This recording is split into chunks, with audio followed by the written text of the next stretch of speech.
Hello, I'm Andrew Hara, the host of the Bomb Squad. I wanted to tell you about my movies. All are available on Tubi, which is a free streaming service. The last one is a zombie drama about how a pandemic and isolation could drive a group of people mad. When the virus hits, John finds himself alone and scared until he meets Michael, his protector. But when Karina, another survivor, enters the mix, everything that John and Michael knew will be turned on its head. The last one is a zombie virus movie that's somehow even more relevant today. Plus, it has zombies. Check it out. Borderland is a mexploitation film about living in El Paso. When Sarah finds herself in debt to the cartels, she has until sunrise to find some missing monies with the help of her executioner. Borderland is a true midnight movie and a lot of fun. Finally, the documentary Humble Spirits tells the story of the Hahn family, including champion Jennifer Hahn from El Paso, Texas. The entire Hahn family has grown up in the combat sports and has helped shape who they are both in and out of the ring. Humble Spirits, a family of fighters, is the perfect documentary for boxing fans of all ages. Check out Tubi to watch all my films. And now, let's start the show.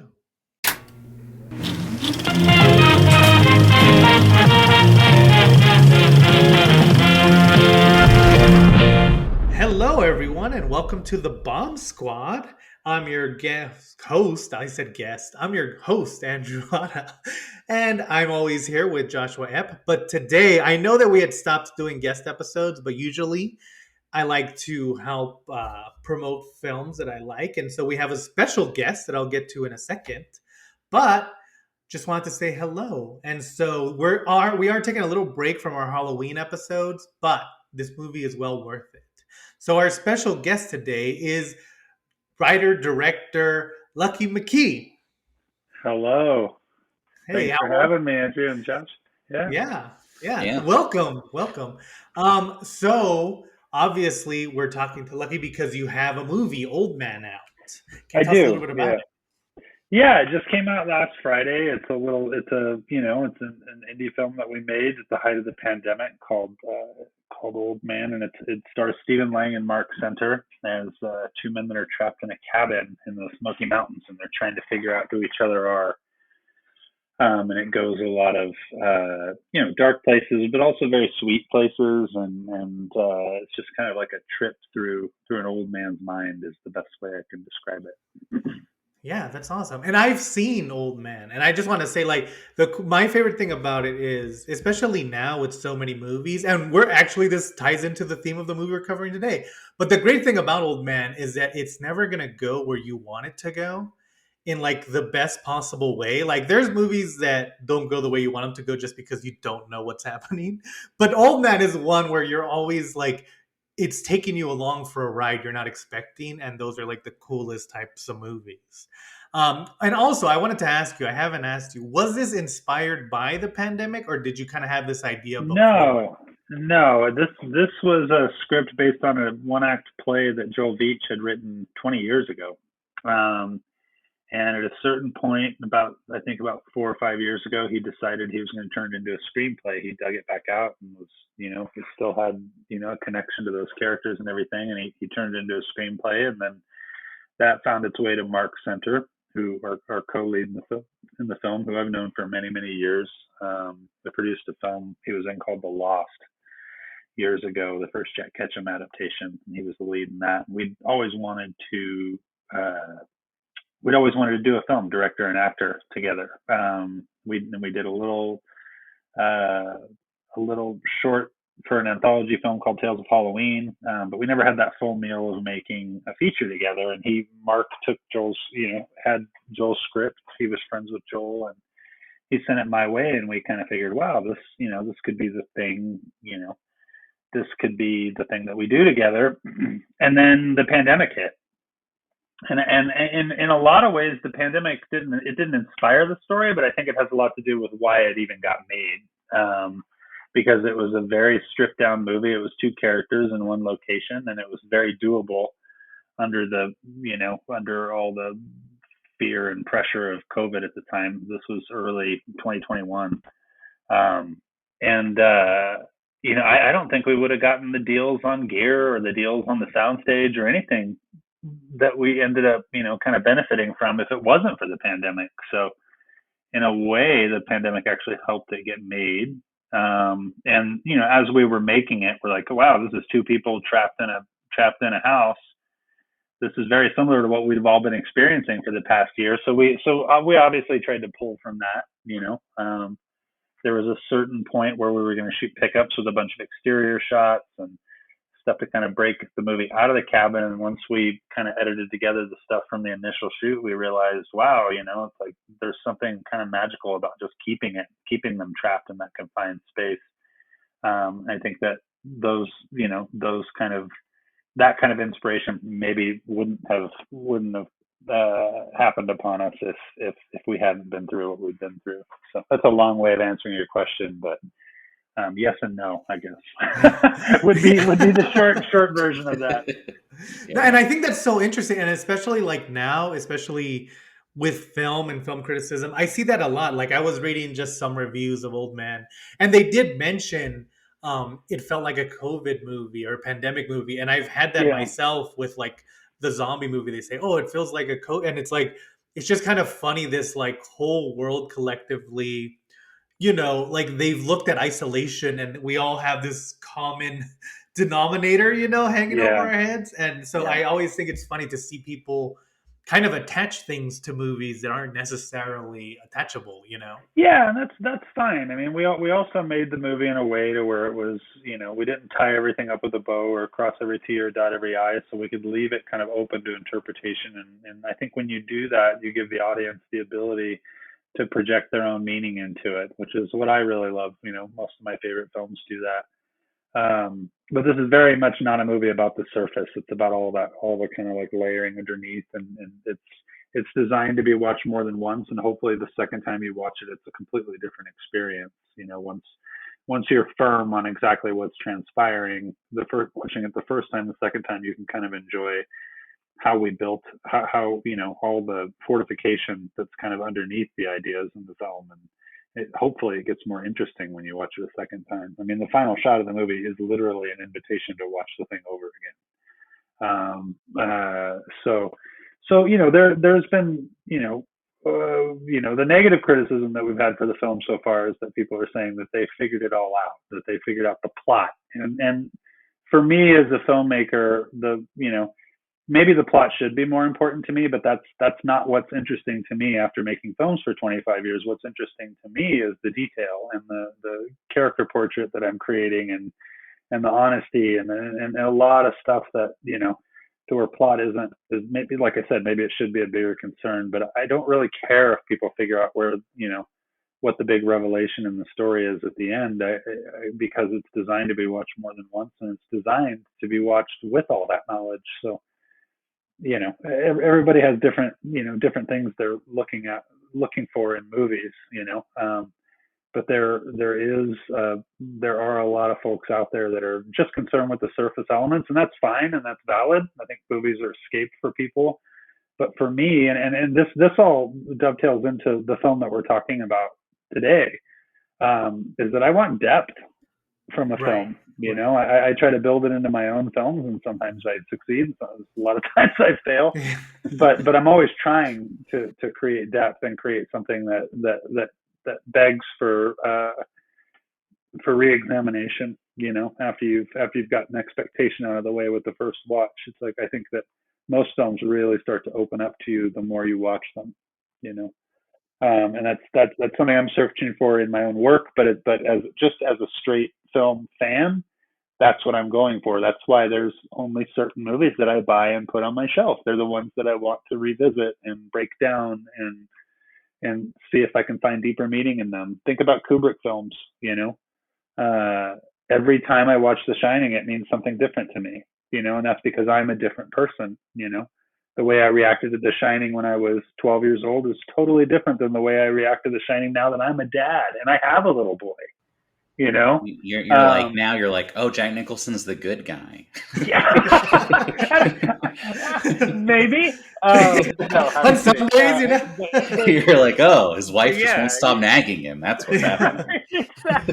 Exactly. But anyways, that's what led me to, that was part of when Andrew asked me, a film that I thought was underappreciated or looked over, I picked a big budget one, because I think that it's a movie. I think it's a movie that is doing the stuff with its big budget that I wish that we could get out of big movies.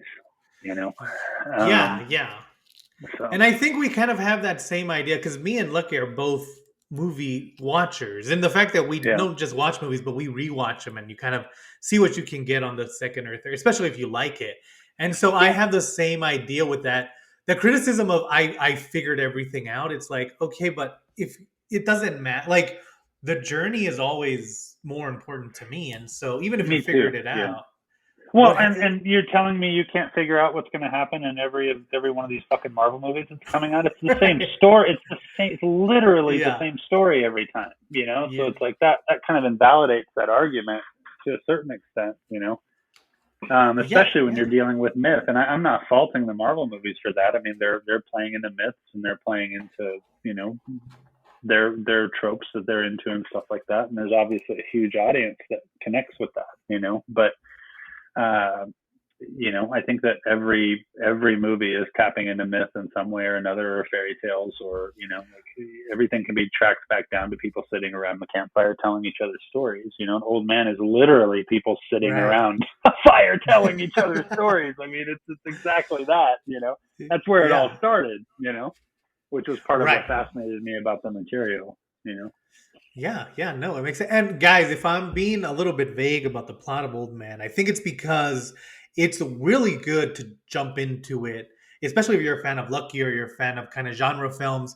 I would suggest just jumping into it because I kind of jumped into it and it just makes it that much more enjoyable. And there's so few movies where, again, like I said, you don't know what's going to happen. So if you literally don't know what's going to happen and all you know is the title and maybe you've seen the poster, it makes it even more exciting because it could literally go anywhere. And so I'm trying as much as I can to not spoil anything, but I do recommend. But also, like, I would hope people keep their minds open too, because whenever you assign a genre to a film, that creates an expectation with the audience that is impossible to fulfill if you're trying to do something that's off the beaten path. Right. So it's like if you go into Old Man thinking that it's going to be like Don't Breathe or something like that, you're going to be disappointed.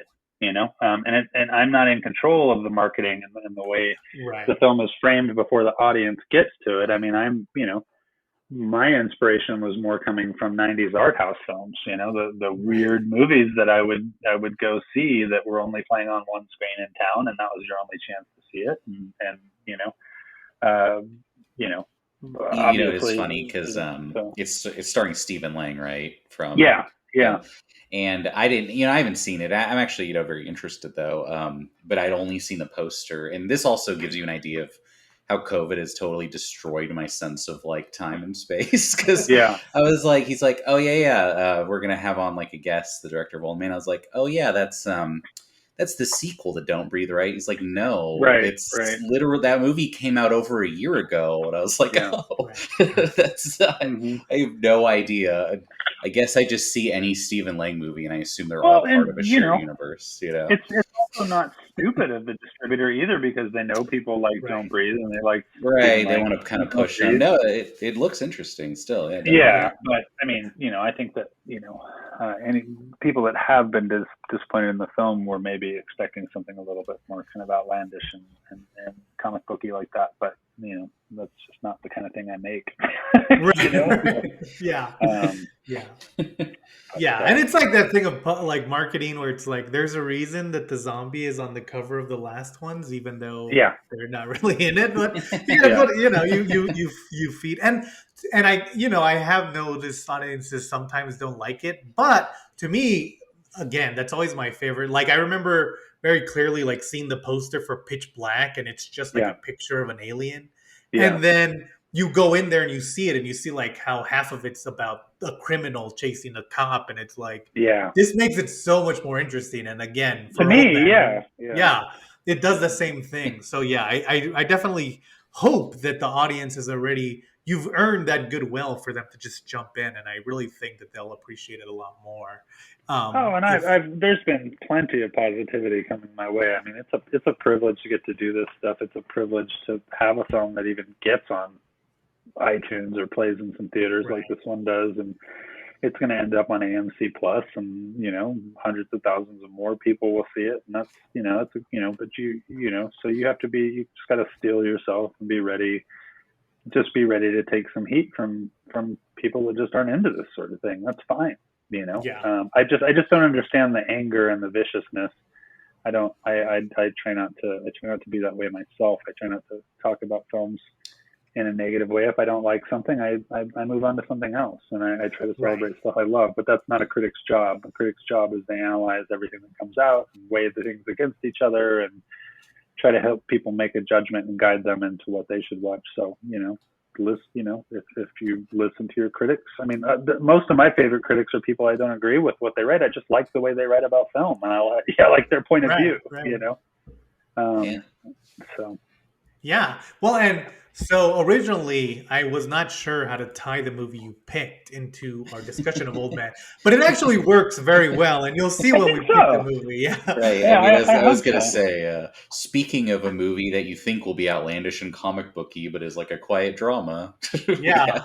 So as always, we let the guests always pick their first movie when they come on, and so Lucky picked the 2003 film Hulk, directed by Ang Lee, and Hulk, and it stars Eric Bana, and it stars Jennifer Connelly, and it stars Sam Elliott.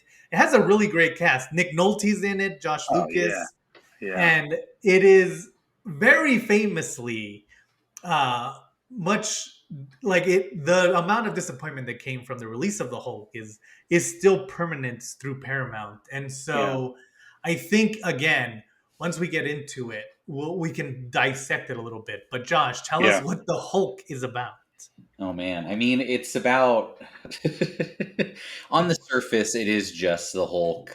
He struggles with, being the Hulk, but it's really more about like his kind of relationship with his father. Like Right. his kind of passing, because I mean they still have like, yeah, the military's hunting him, and there's like the general and all that, but it's very much not about that, like, and honestly most of the runtime's not about that. It's, I don't know, this movie surprised me a lot because I had never seen it. All I knew was it was a flop and that it was like, I know who the Hulk is, obviously, so I was like, oh, it's like, is this like a fucking subdued drama? like, like Right, right. it's just, yeah, it's very, I don't know. Very different. Yeah. Yeah, Well, it's so different than any other superhero movie I've ever seen. Like, yeah. guaranteed, you know. Yeah. Well, and Lucky, why exactly why I love it. Yeah. Yeah. And so one of the first things that, I mean, okay, so the Hulk, yeah, it starts off, we aren't really even introduced to like the adult Eric Bana, David Banner, for about 20 minutes into the movie, because it starts 11 off, minutes. 11 minutes. I yeah. checked. It's 11 Oh minutes. yeah. And so you see him as a kid, and like his dad works in the like in the base, and they're like experimenting on stuff, and everything is shown through his eyes, and it does it very creatively, because you're getting that kid's interpretation of conversations where you Yeah. only get little bits and pieces, and Yeah, that kind of, yeah. It's a succession of images like in a comic book. yeah, yeah, It's the most comic booky looking comic book movie that I think exists. It really, stylistically, what he's doing is so advanced, that I think it was probably shocking to people that had seen Spider-Man the previous summer. And right, right. this was the movie. This Spider-Man was 2002, was it not? Yeah, So this was the big comic book movie the next summer, and two things that you never thought you'd hear in the same phrase: Ang Lee's Hulk. Like what the hell, And it's like the thing I was marveling at when I was watching the movie again. I watched it last night, but I watched it with Ang Lee's commentary, which I highly recommend. He's such a wonderful person and clearly has great respect for his collaborators, and there's a reason the guy is as great as he is. But the thing I was thinking was, wow, So often we see these movies that cost $100 million, $150 million, $300 million, and the filmmaking, the cinematic side of things gets watered down and gets diluted and becomes really safe. And it's all about just kind of making sure that the roller coaster ride is as smooth as possible and that everything's very clear and very spelled out for people.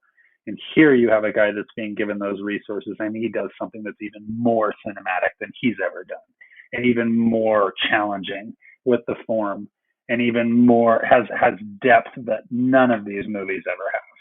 You read the original comic book that the Hulk, the Hulk's first appearance, Incredible Hulk #1, and within 5 pages, he got caught in it's an atomic age Jekyll and Hyde story. He gets, Right. He gets blasted with gamma radiation. It turns in, and at first in the original Hulk comic, it's not tied into his anger. It's like kind of like something he can't control, when he changes and he doesn't really understand how it works. And I don't think they quite had the anger angle figured out. But what you didn't get, and what we get in the Ang Lee film, is something with incredible depth, and you get this really, really interesting story about fathers and their impact on their children. Right. You have Eric, you have Bruce Banner's father, David Banner, which I thought was a nice nod to the old TV show. Yeah, that was cool. TV show, they called him David Banner. In the comics, he was always Bruce Banner, because Stan Lee always named his protagonists with they had the same letter in their first name and their last name: Bruce Banner, Peter Parker, Reed Richards, Sue Storm. Right. It was easier for him to remember their names. That's awesome. But anyways, that's a tangent. But you have not only the story of the Hulk's father and how he turned him into that monster and kind of passed this on to his son, but you also have Sam Elliott playing Betty Brant. Right. There's another double B right there, right? You have Sam Elliott, Thunderbolt Ross playing. Oh, Betty Ross. No, she's Betty Ross. Betty Brant is Spider-Man, I think. But you have you have the story of her struggle with her father, and those two things are kind of happening concurrently as the film goes on. And they're almost like these two lost children whose dads are kind of out of control and controlling their lives, and they're kind of like living through the sins of their fathers, in a really, really interesting way. You don't have that depth in those comics. They were 22 pages or whatever they were, back in the day, and they were for kids. They were for little kids, But Ang Lee's a fucking adult. You know what I mean? He wants to tell this like Shakespearean story about fathers, and the thing that really struck me, especially listening to his commentary, he kept talking about it as a horror film. He didn't talk about it as a comic book movie. Right. And the more I looked at it that way, I was like, "Fuck, this is a horror movie. Obviously the Jekyll and Hyde association is really easy to get to." Your wimpy, meek, smart side, and then your savage, brutish, evil side. But when he kept bringing it up as a horror movie, I started looking at it through that lens, and I was like, wow, this really, really does have all of the elements of like a tortured monster story, like Frankenstein, or Invisible Man, or all those classic Universal, and it's funny because this movie is made by Universal, so it's very much in the tradition of what Universal established in the 30s. Well, that's really fascinating to me. And well, one of the things that I saw when I was watching it again was that it really felt, and we were talking about Marvel, and I don't think they could do it anymore, but it really felt like Ang Lee kind of sat back before, like once he got the assignment of he was going to direct the Hulk, he really sat back and thought about the kind of character that Bruce Banner would have to be to kind of be the Hulk. And like you see all these changes in like the way who the Hulk was as a kid, and like how the Hulk acts as an adult. And Eric Bana plays him very like stoic and almost like guarded even before he knows, or even before he transforms into the Hulk.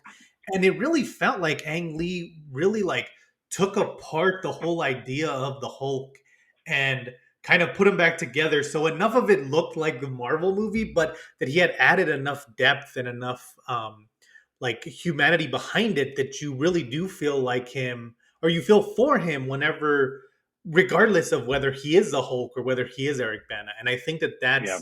it's so cool to watch, like, someone not really, like, it's more important if it fits the themes and the story than necessarily if it fits the comic book. And I'm not Oh saying he made no, it's major not. It's changes. not. It's not really a great.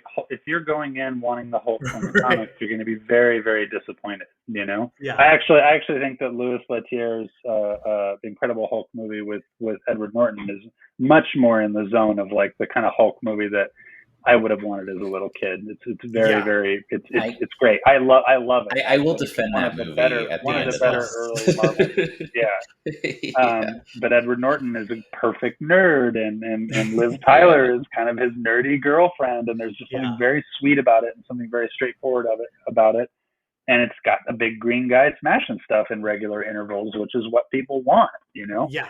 Yeah. Um, but Ang Lee's not going to do that. But what Ang Lee's doing in this film is something that I think superhero films are going to have to do. It's going to become a necessary thing because there is such fatigue. Because I mean, there's a new one every freaking 2 weeks now, you know, and Right. there's a new show or there's a new movie or that, you know, it's just like, it's relentless, you know, but these movies at a certain point are going to have to start telling deeper stories. They're going to have to start telling stories that are outside of the box if they want to survive as a genre, if they don't want to peter out, you know? Yeah. Yeah, exactly. So maybe if this version, you know, if Ang Lee's artistic approach to the Hulk came out now and it had the advantages, you know, as opposed to being a trailblazer with digital effects, it had the advantage of where digital effects are now. I think that the audience might be more responsive to it. Maybe, I don't know.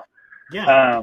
But I think that's what Honestly, that genre like needs. for the You know. effects, like I'll defend the effects in this because obviously they Oh look fuck very yeah, dated, but like yeah. the effects now aren't much better because they're like pumped out by these like slave labor CGI farms. Right. Like it's like no, like Well, the yeah. the fight in Black Panther or whatever at the end with like the rhinos. Oh, That the almost cartoon. looks the Yeah. same as him fighting dogs in this. Like it's like yeah, it's clunky, but it hasn't gotten much better in 2 decades. You know, Yeah. so Well, and it's also that thing where that fight with the dogs, which is the coolest part of the whole movie, because Nick It's Nolte has fucking like this fantastic. dog. I know. Vanessa Yeah, and I that were he looking gives at that like again. gamma It's radiation. amazing. Yeah, like Yeah. a fucking hulked out poodle. And oh, it's fucking Yeah. brilliant. can I just Brilliant. say, Marvel these days would never have the villain try to murder a woman with like super dogs. Oh Like my that's god, it's horror movie stuff, it's so man. Yeah. And dark. I that know. fight is brutal. And in his commentary, Ang Lee was saying he wanted the Hulk to be naked throughout that whole fight. Like he had ripped out of his clothes, and I was just thinking, I fucking love you, man. Yeah. Like then he's naked at the end of it, and when he walks to the water and he transforms and everything. But he wanted him to be naked through that whole fight. And they're like, dude, you can't do that. This is supposed to be It's too PG-13, much. you know. Yeah. But I It would love have that been a that was very Hercules. yeah, it would have been like the Eastern promises of comic book sequences, you know. Yeah. But but you know you know, like you talk about the visual effect. The visual effects are definitely something because this is one of the I think one of the last great advances that Dennis Muren brought. You know, that he shepherded. And Dennis Muren kind of painted the dreams of our childhood with so many technological advances. You know, all you know from early stuff and you know all the way back to the Star Wars films, but even into like you know the water tentacle in the abyss and the Metal Man and Oh, T2 and Terminator. stuff like Yeah. that. I mean, he was the guy that was the captain of those ships, you know. Yeah. And when I first saw the trailer for Hulk and he leaned into that close up and you could see The his brow. eyes twitching Yeah. and you could see the muscles in his face like with these really little micro react. It was fucking incredible, you know. But part of the reason the effects still work relatively well in the film, I think they work great because that's the aesthetic of the film and it's a time capsule. But part of the reason they do work so well still for you probably, Josh, is that they're still shooting real live plates. Right. They're blowing out Yeah. windows. They're building Yeah. models of trees that are falling down. There's most of the stuff that you're seeing besides the Hulk or maybe some particles or you know Dust or something like that, is physically filmed. I think that has a lot to do with it. Um, Yeah. and I just get, every time I watch the movie, I can't believe how fucking crazy it is Yeah. stylistically. Well, and And it's that and thing. it also has linkage to a film I think I shared with you, Andrew, a film called The Boston Strangler by Richard Oh, Fleischer, yeah, which yeah, is yeah. another movie that uses multi-screen and does this really Right. wild stuff stylistically, and to create this panic that's felt in the city when the Boston Strangler is on the loose. And I still think that movie is ahead of its time. But like Ang Lee, I feel like there's a connect. Feel like there's a connection there. Yeah. Versus Well, movie and that is like so graphic, so yeah. into its graphic approach.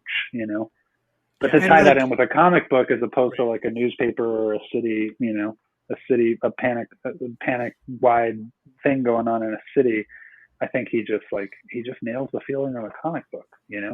Yeah, and he kind of does that thing where when you're reading a comic book, for some reason, the way it reads, it always feels like you're really immersed in that world. And because of the way he frames it, and if you haven't seen it, like during the movie, like if there's a part where the Hulk is escaping and you see like a little box of Sam Elliott as the general, like doing like telling his soldiers to do one thing, and it's still in the frame, and so he makes it very comic It's booky. like the letterbox kind of Yeah. panel like setup. Yeah, Right. it's But it very also cool. kind of like it adds this kind of weird like, oh, everything's happening all at once in a way that cutting doesn't do. Yeah, And so it so builds it's up the sophisticated. tension in the way Yeah, that the Monster Strangler did. It just kind of like you feel engulfed in what's happening because you're paying attention to so many things.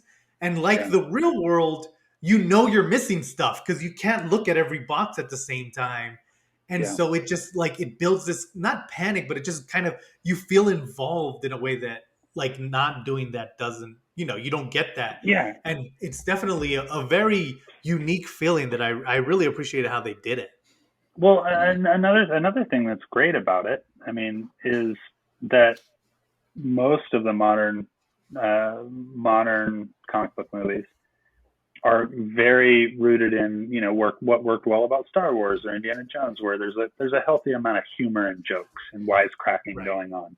That's not here I in don't think Hulk. there's a single He's joke in this taking it movie. fucking dead serious, and dude, and it's almost like he's being more respectful to the Hmm. Yeah. character and to the material and mining it for depth and doing all the great things that you can do when you bring something into the cinematic space. And you have Nick Nolte in the middle of that, who's batshit crazy in the movie, Yeah. but Oh fucking yeah. He's doing a riveting to great me. job. Yeah. Like He's the he's best so part to scary. me. His Yeah. his speeches like about Oh, like nature and like I was like, Or oh, this is the heart, when he tells him that like, oh, you're my son by blood, but you're also the son of my mind. I was like, oh my yeah, God, he's so I intimidating. know. I know, and the way he intimidates and Jennifer Connelly Yeah. when he's like sitting next to her on the couch and it starts to get really skeezy, like old man kind of pushing up on like a pretty young girl, and you're just like, Right, right. what the fuck. And it's like Yeah. it's all part of his plan. He's making her uncomfortable on purpose. But God, like that guy, like yeah, it's he's heavy. just and just the heaviness of him, just like that security guard, like, what are you doing back here? And then him just fucking smashing that guy, like Yeah. freaking so brutal and like Yeah, there's like I uh don't know. It's like because I was you kind of go into this and like I didn't know what to expect. And I was like, oh, like his dad's gonna be crazy, but it'll be this ambiguous thing where he's crazy but helps him. It's like no, his dad is like a psychopathic murderer. Like there's not Right, right. like Eric, there's exactly. not that there. Yeah. Yeah, Eric Bana and Bruce Banner is the Hulk, but Dad is the monster. Yeah, right. yeah. And And Like, it's and that's awesome. Like, yeah. And it's that thing where like there's that okay, so in the movie Nick Nolte also gets infected by gamma rays and it turns him like unlike the Hulk, he can like absorb things around him. And yeah, like you were saying absorb about it being a energy. Yeah, horror yeah, film, he like there's a point where he puts his hand on like a blue metal grate and then his hand turns into like yeah, stone or metal and it turns yeah, blue and you're like just thinking about that it's like this would be the scariest thing to ever happen because you don't know if you can control it and Nick Nolte's like acting so well that you don't know if he knows that he can control it and so it just makes yeah. And that then like and his foot fuses to the grates underneath, and then the payoff yeah is he lifts his foot and the grate's attached to it, and it knocks the guy on his feet, and then the thing that is that electronic box or whatever his hand is attached to is attached it, and he's able to smash the guy with it. Swing it around, Like Yeah. Well, fucking so what I creative, love too, and also yeah. linked to T2 with some of the stuff that was cut out of T2, where the Yeah. T1000 starts malfunctioning and it starts like fusing. It can't quite unfuse from things, and so cool. Yeah, sorry to interrupt. No, you're good. I'm really excited by this movie. It's just like well, there's this like, and obviously you can't. In a way, it's like this predates all like the current Marvel stuff. But there's this like kind of surreality to it, where it's like in like the modern Marvel, if someone shoots the Hulk, it's like, oh, he's so like rock solid. It's like the bullets just plink off him. But in this movie, like the bullets kind of like he's like rubbery. Like it's like the bullets like kind of got kind of boing off of him, and then when he's like escaping, like kind of through like the desert, he kind of like he's like buoyant, like he's almost like on the moon, where it's like he like builds up this like and there's this, I don't know, it's like you would never see that in an MCU movie because they'd be like, no, he has to like smash into the ground and there's a big crater and he does like the pose, and then it's like, and then the dust clears. It's like, we've seen that, but it's like Ang Lee's like not interested in being like, no, here's like the realistic military like crunch. It's like, no, it's like the Hulk is like bending and then like his father bends reality further as he like consumes any like element. Really surreal. It's very like, I don't know, it's like it's so like not afraid to be weird, whereas I think like modern Marvel movies are terrified to be like weird at all, if that makes sense. Like even like it's like, oh, the Doctor Strange, he can be anything. It's like, yeah, it's the same movie. I've seen this movie like 15 times. Like there's not and even there's like that one scene where Banner is like describing like the gamma radiation, and he's talking about like the heartbeat, and he's like making like the boom with his like mouth, and it's such a well acted scene about like how like you're facing death and how you like kind of see it and how he's approaching it, and it's in a Hulk movie. Yeah. Well, one of the funniest things on the commentary track was Ang Lee saying like he was saying, sorry, one second. He was saying I knew he's like, I picked Eric Bana. I'd seen him in this movie called Chopper. I don't know if you've ever seen Chopper, but oh yeah, of course. It's an intense awesome. movie. Yeah. So he was like, I saw him in Chopper, so I knew he had the monster part of the character covered, But then you get into like Bono's performance in the film and like that, what he's wrestling with and being kind of an orphaned kid and not really knowing what happened in his childhood and like that kind of stuff coming back to him over the course of it, and just that trauma, like you can see it in his face, and that struggle that he's going through is incredible. Another thing that is so cool in this, and I don't remember this from the comics, maybe I'm wrong, but when the Hulk gets angrier. When he's in the Hulk form, he gets bigger. Yeah. And like when they spray him with all that foam or whatever, and he's trapped in that, and then the guy's gonna, stick that big drill socket needle in his head or whatever to get blood, and he just starts bugging out, and like he gets bigger and like busts out. I mean, that stuff. And he does the same thing with that dog. Mm-hmm. Like the muscles. Yeah, where he bites him and then his shoulder gets bigger and it hurts the dog. Yeah, and what kills it? Yeah. It snaps its jaw. That is just beautiful. That's an example of a filmmaker that is not being so overly precious or slavish to the source material, that he's allowing himself to like maximize the potential of the idea, of the core idea. Yeah, and that's the idea that the Hulk becomes more powerful the angrier he gets, the more you piss him off. I mean, that's just fucking great. Like so good. I would like to shout out the that scene where Josh Lucas maybe dies. I don't know. That's up for debate. But he that is the most ridiculous comic book. It's the most. I love it though. There's the explosion and the outline of his body as he goes, "Goal." I know. It's late in the game too. Yeah. So cool. But that also takes the edge off of it for the rating too. Right. Keeps it in that. It keeps it firmly in that comic book space, even though he's doing all this other subversive shit the whole time you're watching the movie. It's like he's walking. But do you think? Okay, I I was talking to Andrew about this earlier. I don't think the Hulk deliberately kills any people in the movie, and I think that was No. intentional. I think he just subdues them. I mean, Well, he unrealistically, doesn't but it doesn't. kill. That's fine. He doesn't kill Josh Lucas because Josh Lucas shoots the gun at him, and Oh, then Josh the Lucas might bullet. have killed himself, and you never see him Yeah, again, so you assume he dies. I don't know. Yeah, they're trying to. I think that they were, Like his own obviously expecting this hubris. to be a Okay. Yeah, hmm I think they're. Yeah, they're just showing that he's not evil. That his father is yeah, the one that's evil, and R.I.P. Josh Lucas. yeah. yeah, Well, I mean, and we say the Hulk didn't kill anybody, but he certainly fucked some people up because I mean, he like does. those guys in a tank that he throws like a half a mile into a sand dune. I mean, Yeah, they probably didn't just Right. get I up mean, and but they walk do. away from that. They make a point of them being like, "We're okay, but you got to stop this guy." But I kind of like that because I feel like a lot of the villains in modern like superhero movies are like kind of faceless terrorist armies that Iron Man just mows down. So it's like you like to Yeah. see like a movie be like, "Oh, don't worry, the Hulk is going out of his way not to murder like these people." people. Yeah, Yeah, Yeah. and yeah, but to me, it's about dads more than any of that. right. I mean, even Sam Elliott's character, it's he has the army at his disposal, or the military at his Yeah, disposal, but it's really about him, trying to keep this thing at bay and trying to protect his daughter, but not realizing that he should listen to her and that she could actually help, and he kind of learns that over the course of the movie. I think there's that moment where he sees the Hulk calm down when the Hulk sees Betty, and you see him kind of realize, oh shit, I should have listened to her. She was right, and they come to a reconciliation kind of as the movie, gets to where it gets at the end, but now she's holding a secret from him because she knows Bruce is still alive, yeah, it's just great stuff, it's also interesting. This film was produced by Gale Ann Hurd, who started out with James Cameron on Terminator and Aliens and The Abyss.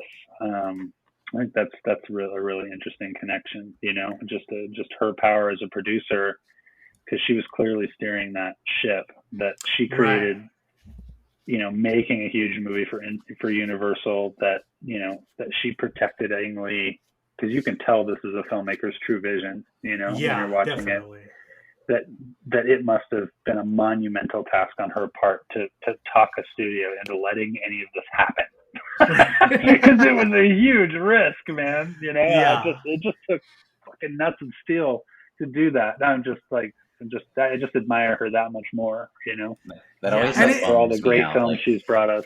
Yeah. Well, like when a movie like this doesn't do well, it's like, oh, that's why every superhero movie is like a version of Spider-Man, because that was the big moneymaker and this wasn't. It's like the studios will never like try stuff again after like one time. So yeah, well, and that's not to take anything away from Spider-Man. Spider-Man's great, but Spider-Man 2 is even more great because Sam Raimi proved himself on the first one. They kind of let him do his thing on the second one. And the second one feels much more like a Sam Raimi movie, Definitely. But yeah, the whole. And oddly enough, I kind of get a sense that Sam Raimi took a little bit of inspiration, and maybe not direct, but from Ang Lee, because like Spider-Man 1 is great, but it's much more of a grounded film, where Spider-Man 2, it's just Sam Raimi. Like, not only does he go crazy with the Sam Raimi-ness, but he also really leans into the comic bookness of Spider-Man. And I kind of feel like the Hulk, as much as like it kind of strays away from the source material, the feel of it is very comic booky, even again from the framing, but just like the way he's kind of telling the story feels very comic booky. And so I do kind of like, I got a sense of like, oh, maybe Sam Raimi kind of saw this and was like, oh, I'm going to do it then too. Well, that's great when filmmakers get into that kind of a duel. It's like, oh shit, you can do that? Well, I can do this, that's great.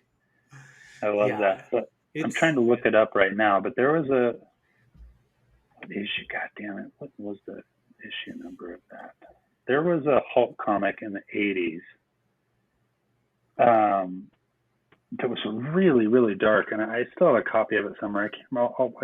I'll try to figure out what issue it was. That was like a deeper dive into Bruce Banner's life and his family and his alcoholic father. Oh, right. That I was like, whoa, is this, because I always like really like like, I just really connected with that one. And that was like a comic that, I took really good care of all my comics when I was a kid, but that was one that was just worn out because I read it so many times, Yeah. Yeah. God damn, I got to try to figure out which one it was. It's brilliant.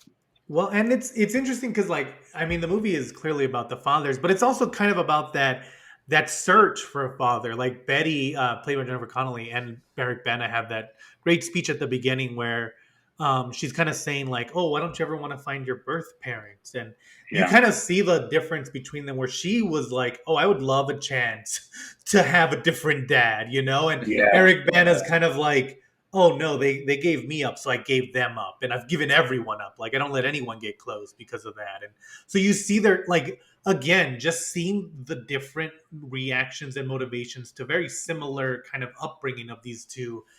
Like it's just such a good exploration of two characters who have similar like Well, and that's conundrums what, at the end.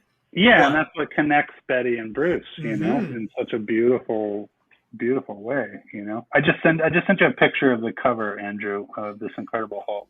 Oh yeah, yeah. In 1985, issue 312 of the Incredible Hulk.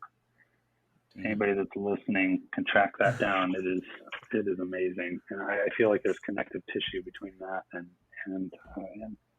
what transpires in the Ang Lee movie, where it's like Yeah.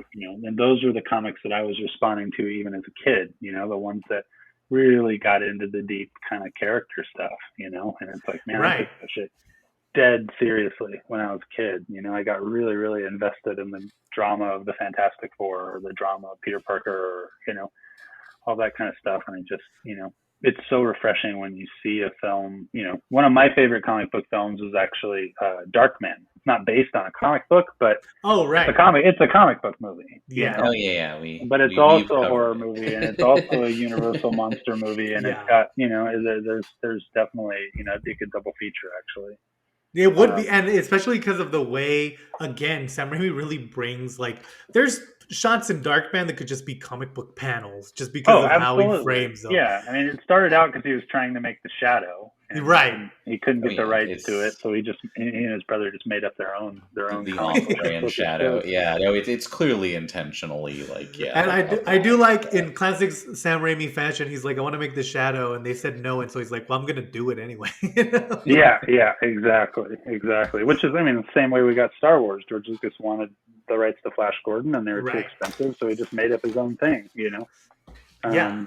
I'm glad he did. And Which I think a lot of modern filmmakers could take a page out of that book too, because it's like, somebody was complaining to me about the Halloween movies the other day, and it's just like, it's all well and good. There's a place for Halloween movies, but it'd be really nice if what we were talking about was something new.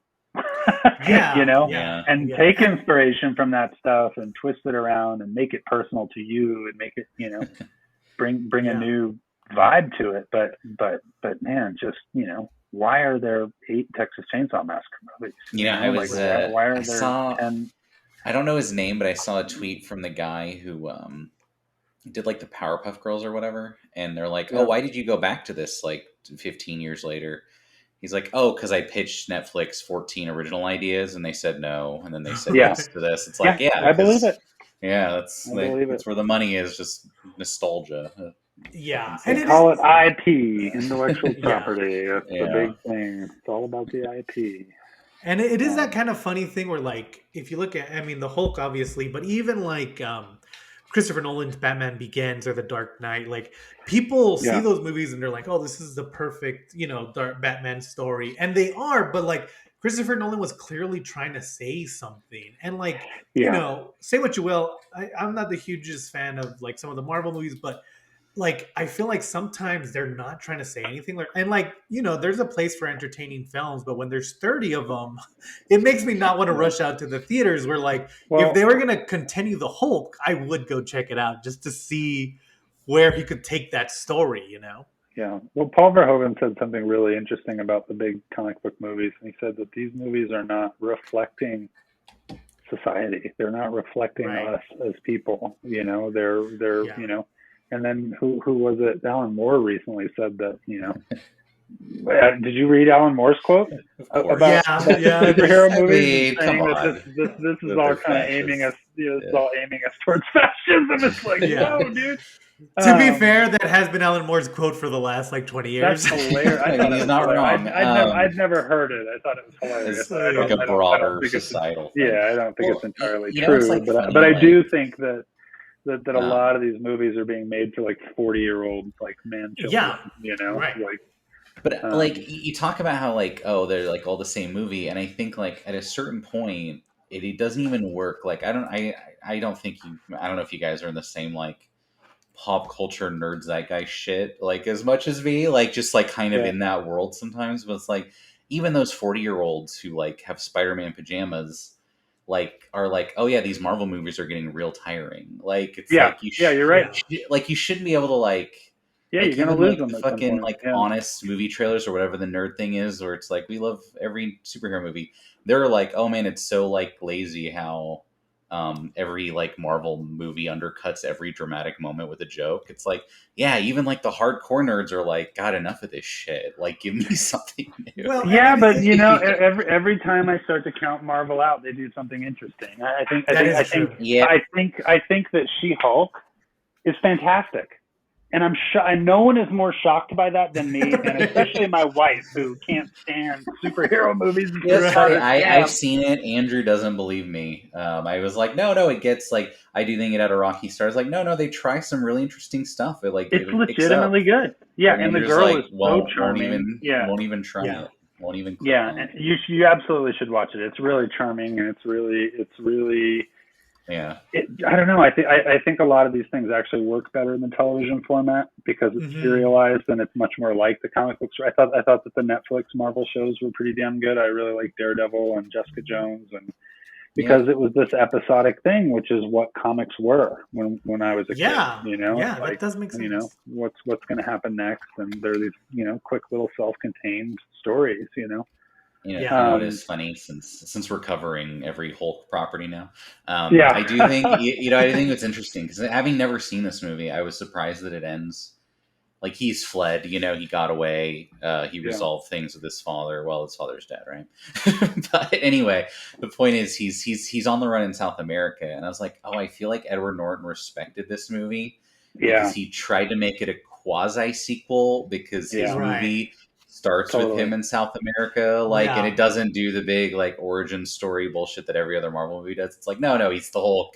He's in South America. He's dealing with it. And I was like, okay. I mean, granted, it kind of just becomes another like superhero thing after that, but it's like, oh, you could tell Edward Norton had ideas that he kind of wanted to like respect Ang Lee like by doing it this way. Maybe So listening to Ang Lee's commentary last night, I got the impression that Ang Lee wanted to end the movie with the Hulk dying, and, well, and I did get I that mean, sense in the lake. Yeah. appearing to die, and then Betty having a really sad conversation with her dad, and then that was going to be the end of the movie. And it was just like, oh my Oh god, man. Well, yeah, I love this obviously. guy. Oh, it's just like, I honestly so thought he good. might die. I was like, they wouldn't let him kill the Hulk off, like, because it is set up like he's gonna die to Yeah. end his father's Yeah.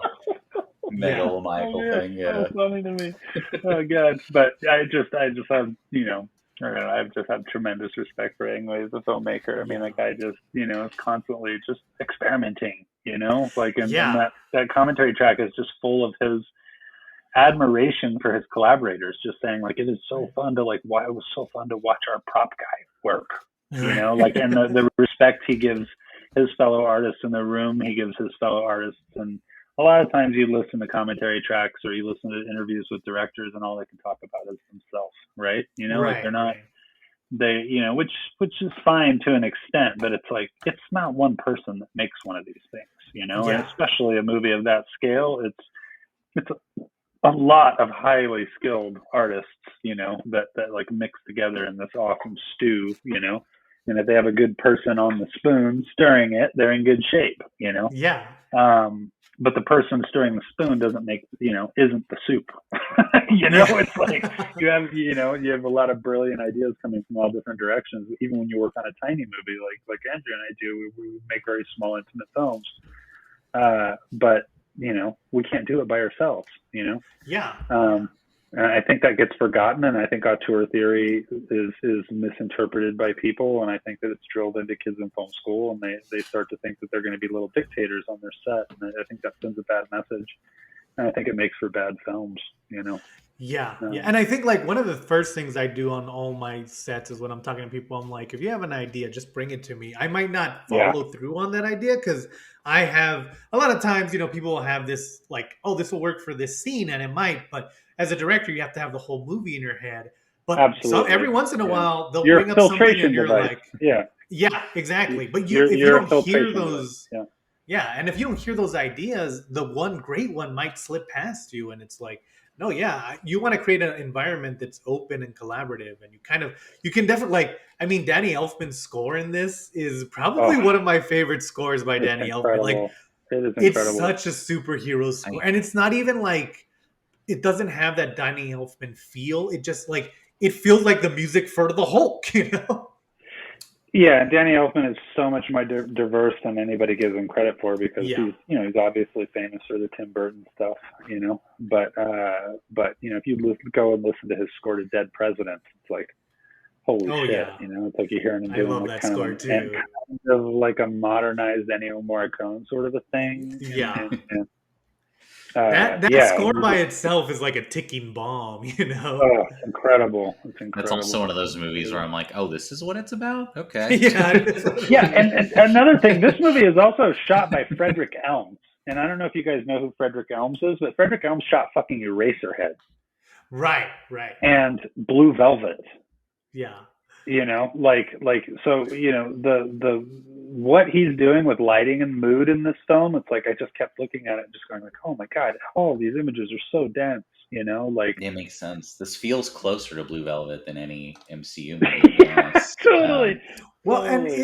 it's that thing where like a lot of times, and not to disturb the other movies, but like a lot of times they'll be like, "Oh, this movie." I remember when The Winter Soldier came out, a lot of people said it felt like a political thriller, and it does have political elements, but it's not. I mean, Yeah, he ends up by punching a guy, but yeah, this one, like if you told me like, "Oh, this movie does feel like an art house film," I'd be like, "Okay," but when you're yeah, watching, you're like, "Oh no, this is a fucking art house film." That is yeah. my This is yeah, caveat, though. I mean, I know you guys are both directors, so you're probably gonna hate hearing this, yeah. but I do feel like this is a good 2 hour and 20-minute movie, and this would have been like a perfect like 100-minute movie. I feel the same way about Neon Demon. I don't know if you've seen Neon Demon, where I'm Yeah, like, oh, yeah. I love this, but I feel like you could have cut a bunch of these scenes down by about like 50%.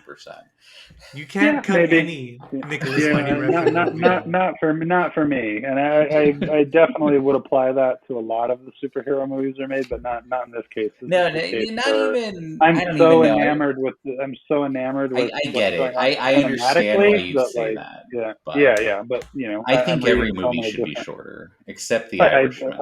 I think most movies should be shorter. Yeah, The Irishman is a Yeah, perfect length. I don't give a fuck what but anybody says. right. Didn't want it to end, but Yeah. this is like I circling back to what I was saying at the beginning. It's like you have a true artist handed like a big Right. giant check, blank, seemingly a blank, what we would consider a blank check, right, Andrew? Yeah. Like Yeah. it's like Exactly. holy crap, it might as well be a blank check, Yeah. I wouldn't even at know what to that do. scale. But you see him doing something ultra cinematic, and I think that Coppola did the same thing with his adaptation of Bram Stoker's Dracula. Right. Where it's Right. like there is a true artist at work here, and it's such a Yeah. rare thing to see. It's less rare now because we have Netflix and Apple and stuff that are facilitating some of our great artists, and giving them like tons of money to make these really introspective, interesting cinematic movies. Yeah. And Annapurna was doing that for a while with their Paul Thomas Anderson films, and then eventually went belly up because they weren't making any money. Because they kept But going. we Yeah. we need we need that room, like the kind of deal that Kubrick had with Warner Brothers, where it's pretty much anything he wants he gets because he's fucking Kubrick. You know what I mean? Yeah. I think Yeah. I think that certain filmmakers have earned that. I feel like Terry Gilliam should be in that space. I feel like Jim Jarmusch should be in that space. There's a lot of filmmakers that I think should deserve that. And that it's Yeah. not about the movie having that big box office weekend, but it's about making a movie that has staying power and that fits within a filmography and pushes the form. Yeah, I yeah. think I that's mean, I good sat that through. happens every once in a while. Yeah. I I wish mean, I I saw wish The it happened more. Irishman like 3 times in the same week. So if Yeah. they give Scorsese 5 hours, I will watch those 5 hours. Oh That, yeah, that might they be should too give much for Scorsese me, but yeah. anything he wants, anything he wants. Yeah, And I'm exactly. so glad that he's in this place where he can But make these see, epic films. like I agree with you. Like you kind of like want to be in The Irishman, just like all the attention to detail in like that world of like like the '60s and stuff like that.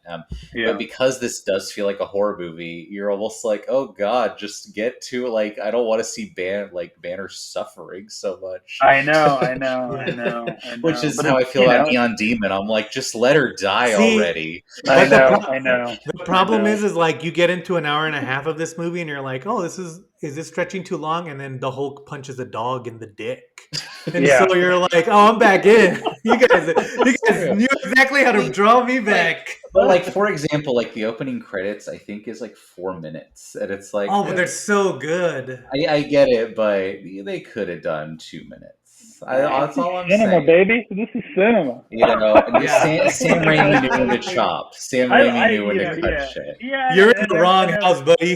That's what I'm a lot saying. of I think you yeah. need a non-director to call you on your shit. Oh boy, careful there. Yeah. Um, but it's like a lot of great directors get accused quite often of being overly indulgent, and I personally love indulgent films when they're in Yeah. the Right. right hands.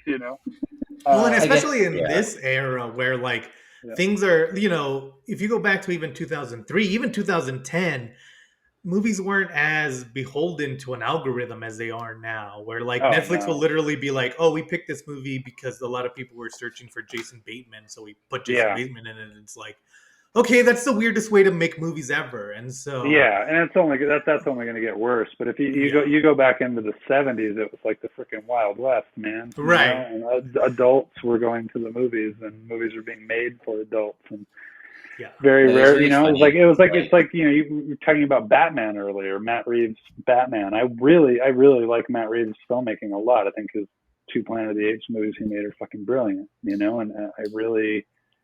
I did like his Batman movie, but it bummed me out that in order to get the budget to do something that looks like that huge, large scale noir detective story, that a dude has to be dressed up like a fucking bat in order for that to Right. happen. Yeah. Like it just bums me out. Like Yeah. because how many fucking Batman movies You have could I seen definitely since like feel him 1989? straining against like the like it almost feels like he is like I have this really exciting mob movie, and then he's like, and then I guess he stops the Riddler terrorist attack at the end. I don't know. It's just Yeah, like you yeah, can feel him deflate as he has to like do the big Well, and superhero punch out. it is that thing where like people will attack the Zack Snyder films, but I've always loved that he kind of did what Ang Lee did, where he took these characters that are essentially gods, and he was like, how would they respond to the world, and more importantly, how would the yeah, world respond to them? yeah. And it's kind of like even the stuff to me that doesn't work. I appreciate that Zack Snyder isn't taking the easy way out and isn't like, Totally agree. okay, Superman doesn't kill. Why wouldn't he do that if he's Superman? And what Yeah, scenarios do yeah, you put him in and what happens after he does? yeah, And that's yeah. so interesting to me. And it's 100 times more interesting than an hour and a half like popcorn flick. And so yeah, it's kind of the same Totally thing agree. with Yeah. this. Yeah, where it's like I will I love rather what Zack have Snyder, I love yeah, what Zack Snyder's doing, and his stuff is cinematic, it's very bubblegum, right. and very like overly stylized, but he's trying shit, like Yeah, I yeah. think that, when people have those big canvases like that, if they're not trying to push the form or try something new, it's just a shame. It's a Well, shame and to me. I think what people don't understand is that even directors, like even me, you as a director, you kind of always want to push. I mean, all exploration of art is an exploration. So part of Yeah, exploration is pushing those boundaries, even within yourself, and pushing boundaries doesn't always mean, being as risque as possible. Sometimes it means taking a movie about a guy who turns green when he's mad and making it yeah, about the chase for a father figure or, yeah, like doing that yeah, kind of stuff. And I think like, that's worth holding on to, like that idea and giving those kind of directors that kind of feel. Yeah, yeah, totally agree, And man. and going back to, as we're closing up, like going back to Old Man, like to me, Old Man doesn't feel like anything you've ever done before, and it kind of feels like a lot of things that you've done before. Like it hits Yeah, that magic mark of both. It's the next step, but it's also your step, and so it's like this is exactly where I want all movies to be. oh, thanks, man. Thank you. I mean, we're trying to keep ourselves from getting bored. Exactly, Like I've been exactly. making movies for 25 years. It's like Right. and Old Man is also, it's also my first male-driven film. Which Yeah, I that was is true. nervous about. Most of my films have been, female-centric, and I've worked with actresses more than with female. I guess I can't call them actresses anymore, can I? I've worked with women more than men in the acting game. Right. So I was a little nervous and intimidated, that I was going to run into an alpha male situation or something like that, which kind of plagued me my whole life.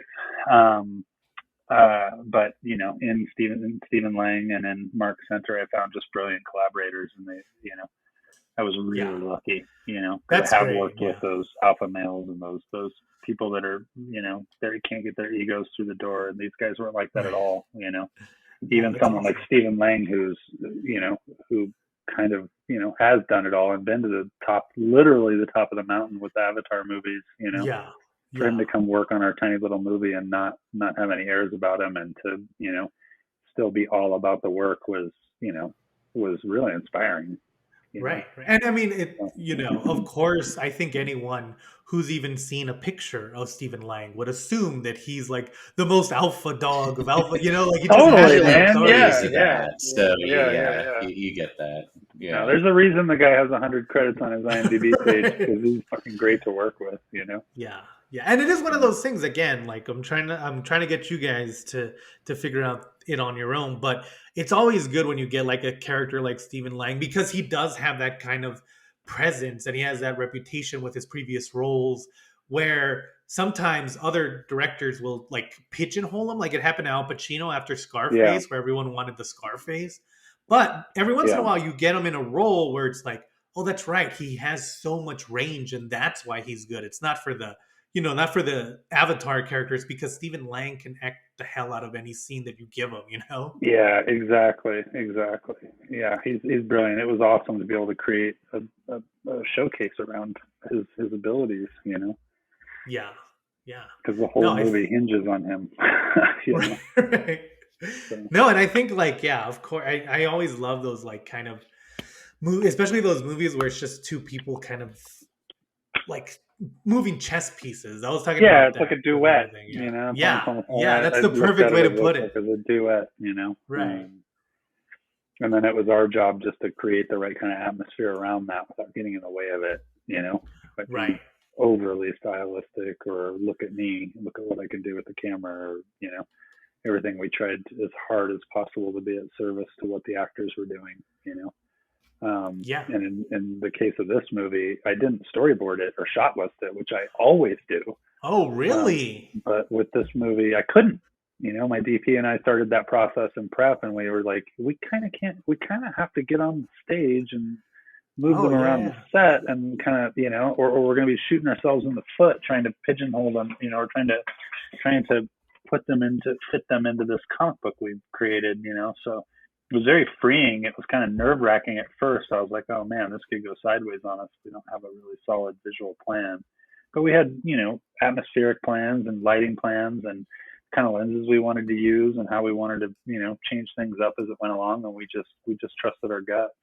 But yeah, it was a much more intuitive kind of visual process than I'm used to. But man, And it really that's freed me up in great ways.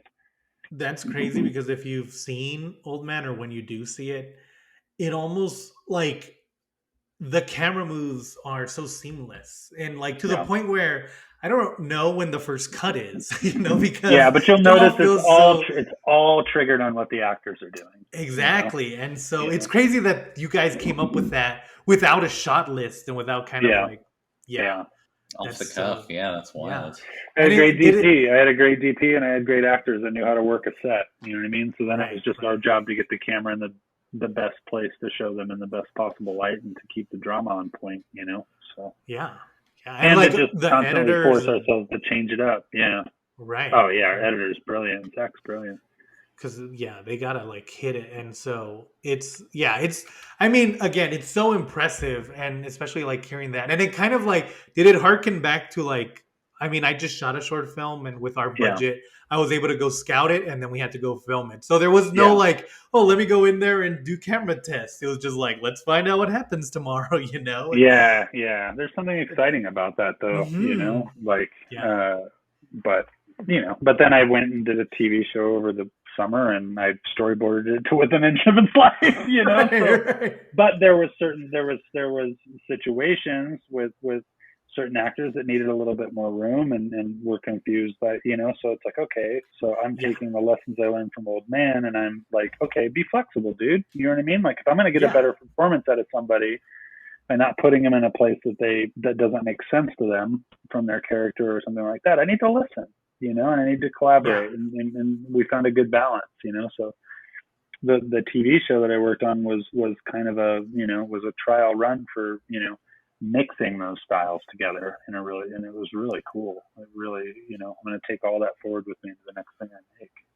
yeah. That sounds awesome. And yeah, I Yeah, mean, it's that thing. Like we get a lot of people who want to be filmmakers, and I think like hearing that, especially from Lucky McKee, is kind of like you're not on the wrong path when you're like learning to be flexible and like changing things up depending on the budget and the time and the location and the actors. yeah, It's all collaborative, and sometimes that means storyboarding it to death so that yeah, everyone knows exactly what's going to happen, and sometimes that yeah, means getting there. And like on Saturday I sat down and I just happened to sit down in a random chair and I looked out at the actors and I was like, this is the coolest frame so far. And so we just set up the camera right there and we added yep, a setup like right at the last second. And so yep, you want to be open to that things because again, you never know what you're going to get until you're working with everyone and you guys are really in that zone. And I think that's always cool. definitely, man, definitely. And I Well, mean, even going back to Hulk too, you look at how Ang Lee's playing with the form. He shot most of the movie with multiple cameras, yeah. but those where those cameras are placed is very, very interesting. I don't know if you noticed, but he's breaking the line all the Oh time yeah. in the movie Yeah. to great effect. He's Yeah. breaking the rules, but he's doing it with magical editing and shooting two cameras, so he has simultaneous action. He can cut on a movement or something, and really shift the emotional qualities of the scene by disrupting the format. Like that's just inspiring, man. Like Yeah. I there's so many lessons to be learned from just that one movie. You Oh yeah. And so okay, many so so many you heard the tools and tricks. commentary. Yeah. In the commentary, did he tell you how much footage he shot? Because it had to be like a Oh, he bunch said of footage. he was driving the actors crazy because Okay, yeah. he just would not stop. Filming scenes from all these different. I mean, it's very much an edited movie. I mean, you can see that in the final product. Yeah. Yeah, because But that's the whole thing I was thinking whenever they cut to like the little boxes. I'm like, how many setups are in just this frame right oh, he now? said he was definitely indicating that Sam Elliott was like freaking getting really frustrated with how much they filmed of that Yeah. interrogation scene. And he said by the end of it, he was on another planet, and that's the Yeah. footage that he used, because Elliot just looks out of his mind during that interrogation scene, and he was.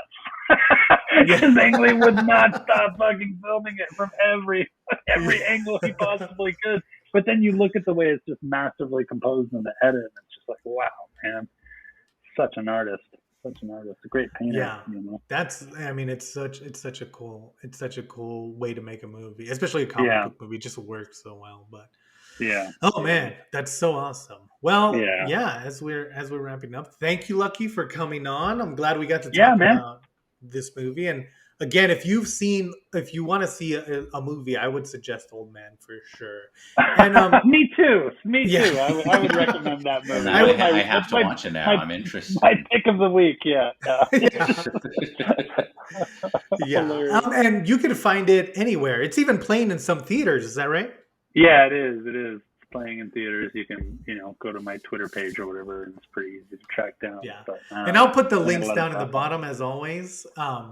But yeah, this way people can kind of find it. I think I don't know. I just think it's one of those movies that people are going to keep finding and keep appreciating because it's just kind of I could totally see myself you get that free trial of HBO or whatever and you see this movie and then you're like, what the hell is this? And as it goes on, you get more and more wrapped up. And so it's I definitely a hope so, super cool man. movie. I Yeah. hope so. Yeah. Awesome. Man, let's Yeah. do it again, guys. This is fun. I love Yeah, talking. I love talking movies. So next time we got to Yeah. pick a movie for you, and we'll see. The hardest thing is okay, going to be pick a I'm up movie for you the haven't challenge. seen. Yeah, Oh, I that's kind of It's wish. the there's I final kind of wish I detention. hadn't. Yeah, Key. I kind of wish I hadn't lent you sound of my voice now because we could talk about that one. Oh yeah, I dug it. Yeah. I still got a couple more years to go through, but I've got Yeah. stacks. They just keep piling up here. We will never have seen all of them, will we? Yeah, no, of course. Yeah. But cool. So, Well, cool. yeah, well, thank you, Lucky. Yeah, and Yeah, thanks guys, for we'll having me. see you. Yeah, of course. And yeah, guys, we'll see everyone else on the next episode of the Bomb Squad. Thanks for watching the Bomb Squad. Please, while you're here, give us a like and a subscribe. We really appreciate it and it means a lot.